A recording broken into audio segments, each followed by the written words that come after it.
Hello, dear friends. This is Phone Support Channel. Before you start watching this video, please subscribe to the channel and give it a like.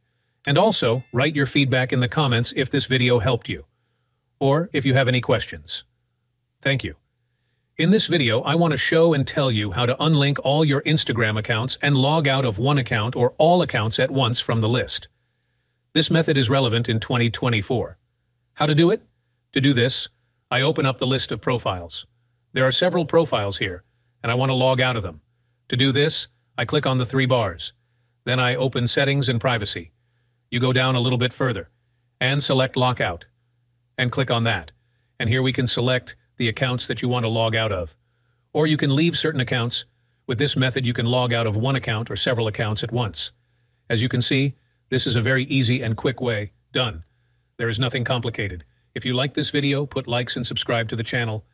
And also watch other useful videos on the channel. That was Phone Support. Bye-bye. See you later.